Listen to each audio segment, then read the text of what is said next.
Welcome to Joe's Astrology, and I'm going to show you the composite chart for Drake and Kendrick Lamar.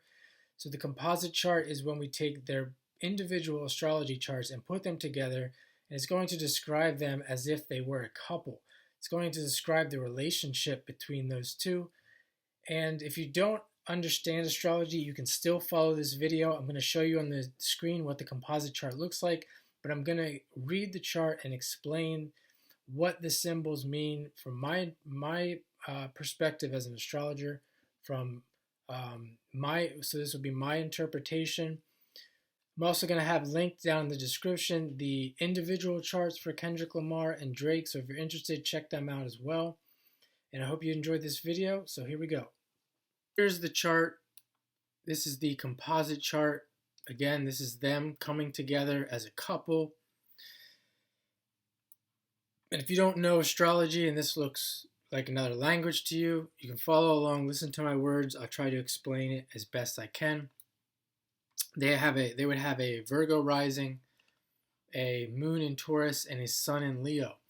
So first let's look at the sun in Leo. Sun, and these are the three major points that we're going to look at.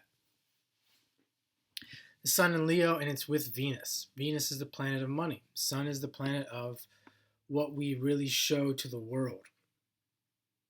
And Leo is the planet of, Leo is the sign of creativity, attention, being center stage, performance.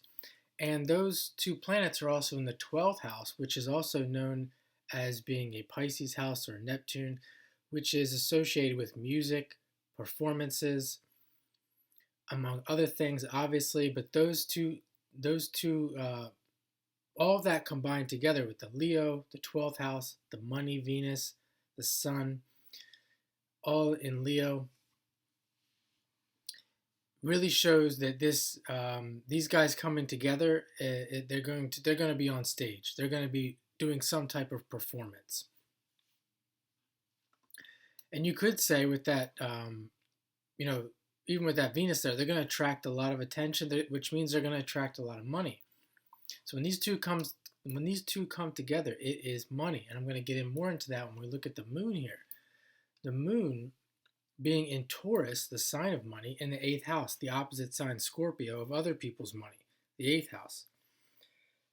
So we have this moon, and I've seen people that have the moon in the 8th house are very much attached to money in some way. It could be, business, making money. It could be through other people that take care of them. They're very codependent, etc. With the moon there, this is a relationship. This would be a couple that is going to do things to appease their emotions regarding their finances. So they're going to appease their emotions by getting more money. So we see that as well. I'm going to kind of put this all together here in a minute. They also would have Mars in Aries in the 8th house. So we have two planets here in that 8th house. And with Mars being in Aries, we see that this is when they come together, it's a fight. They're dissing each other. All the other things you may call this, I'm not sure what people call this exactly. I remember back in the day, it was Jay-Z and Nas, that kind of thing, where Mars being in Aries is the fighter, aggressiveness, violence, etc. And with being in the 8th house, which Mars rules, we see when these guys come together, it's a fight, it's an argument. And Mars also being in a fire sign, so I said the Sun and Venus in the fire sign as well. So keep that in mind. So far, we have all of these planets in fire and earth.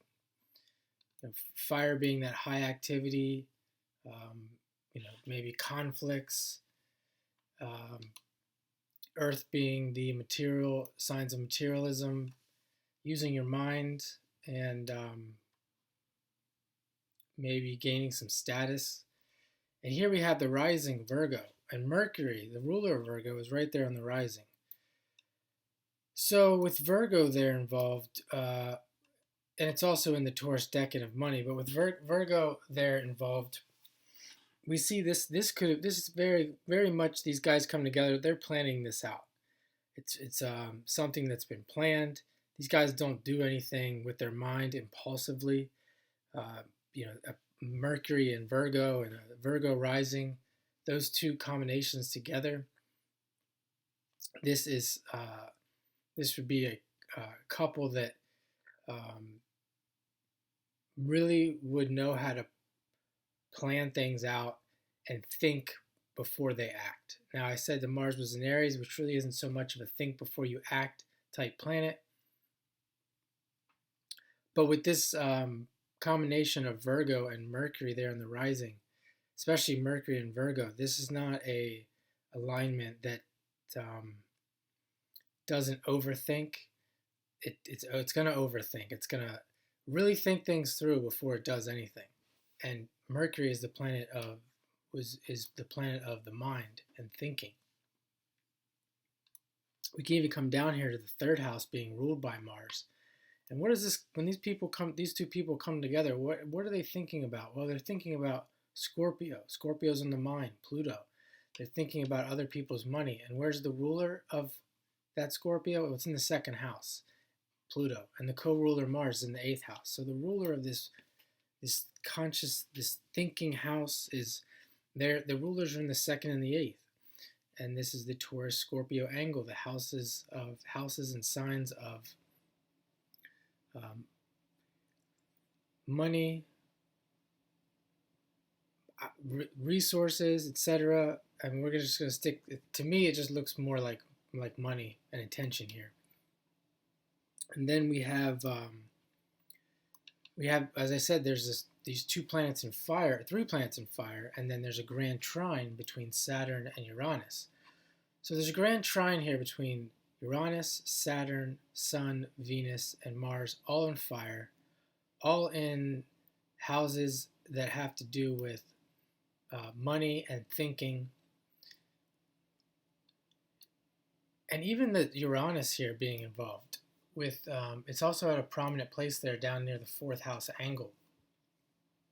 And it's in the Leo decan as well, the idea of Leo being attention. And we're seeing a lot of internet attention. So was this planned in order to get attention more so than they normally, more so than a recording artist normally would, because of the internet?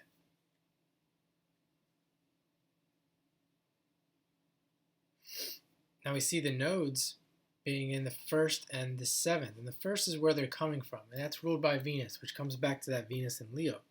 So coming from this place of, think of Venus in Libra. Venus rules Libra. So the south node in Libra in the first, it's all about me. And it's all about how can I make money? How can I make money out of this relationship? Libra, relationships. And then you move to the the north node, and it's ruled by Mars. And, well, how can we, if we move to its polarity, the north node, how can we make money through this relationship? Well, what we can do is we can start a fight or a conflict. Mars, Aries, seventh house. And the ruler there, Mars, being in the eighth house. And what happens when we start a fight or a conflict? Well, we get more attention and we make more money. And we see here Jupiter as well as in a fire sign. Lots of fire here. Jupiter in the seventh. And it's making a square to this Neptune. And what do we do when we do it? When we start this conflict and we start these arguments, etc. Well, we see Jupiter in the seventh. This relationship is a very fortunate relationship. Jupiter, fortune. And it's squaring Neptune. If you look at a lot of the chart readings I do, the people that blow up in the media, celebrities, etc., or online, anywhere, that they usually have this Jupiter Neptune contact or aspect. And to me, it doesn't matter if it's a conjunction or a square or a trine. This aspect is a larger than life a larger than life aspect. And we could see that as even the idea of Jupiter expanding the Neptune being music.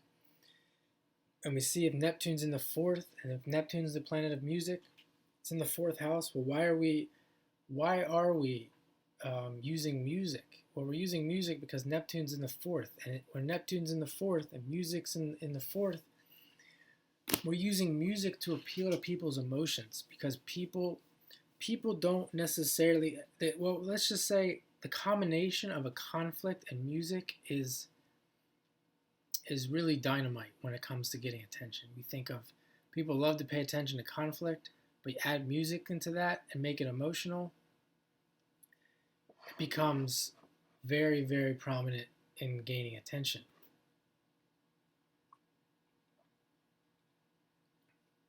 There's probably much more to this chart, but I think I've read enough here for today.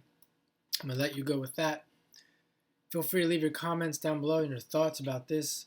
Again, this is the composite chart, as if Kendrick Lamar and Drake were a couple, or we could say them coming together in some type of relationship.